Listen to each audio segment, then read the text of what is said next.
Қайырлы күн баршаңызға. Бүгін сіздермен песочный пирог дайындайтын боламыз. Видеоның соңына дейін қараңыздар.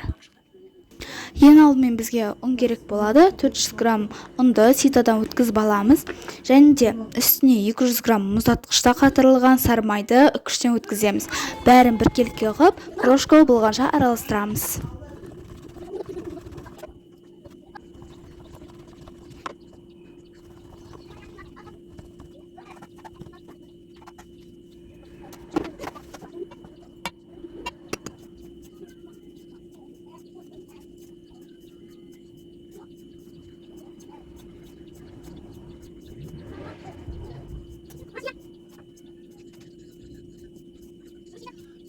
Араластырып болған соң үстіне қант саламыз. Және де жарты шайға сұқтоз, 10 грамм қопсытқыш, 10 грамм ванилин немесе ванильді қант қосамыз. Барлығын жақсылап араластырамыз. Араластырып болған соң үстіне бір жұмыртқа қосамыз. Одан кейін қаймамызды қосып, қамырды араластырамыз. Бірінші шанышқымен, одан соң қолмен араластырып аламыз. Басында бірікпейді.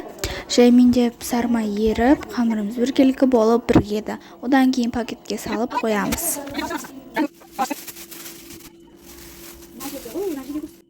Енді салмасын дайындайтын боламыз. Бізге ең бірінші сүзбе керек. Сүзбенің 9%-ын аламыз. Одан соң үстіне қантты саламыз, ванилинді қосамыз, және де жұмыртқа қосамыз. Жұмыртқаның біреуін түгелімен, біреуін сарысын ғана қосамыз. Бәрін араластырып аламыз. Егер де салмамыз сұйықтау болса, бір шай қасық немесе манка қосуға болады. Салмамыз дайын.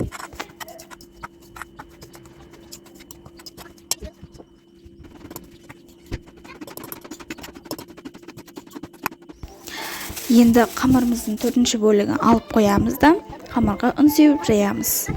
Қалыңдығы 4-5 мм, диаметрі 33-35 см болуы керек.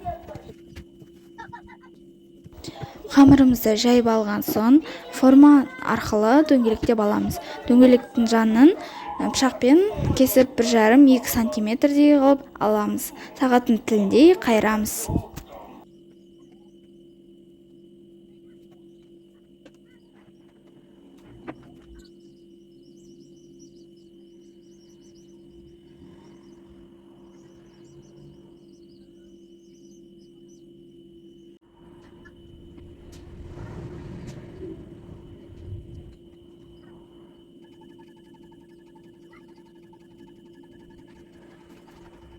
Қайырып болған соң, қамырымызды формамызға орналастырып аламыз.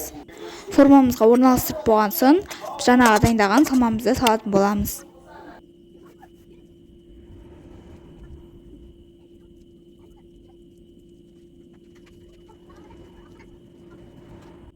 Жаңағы қалған қамырымызбен бетін әсемдейміз.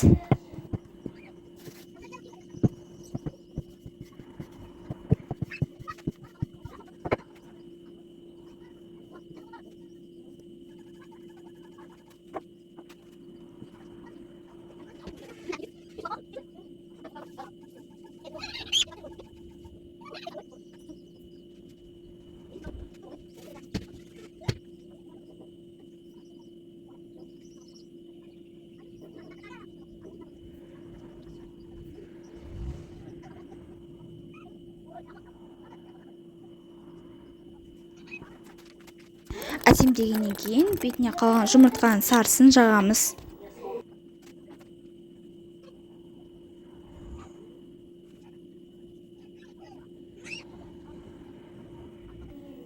Пирогты қыздырылған пеште 180 градуста 45-50 минутқа қойып пісіріп аламыз. Мінекей песочный пирогымыз дайын. Егер де видео ұнаса, артынан тіркеліп, видео лайк басып, комментарий қалдыруды ұмытпаңыз. Келесі кездескенше аман сау болыңыздар.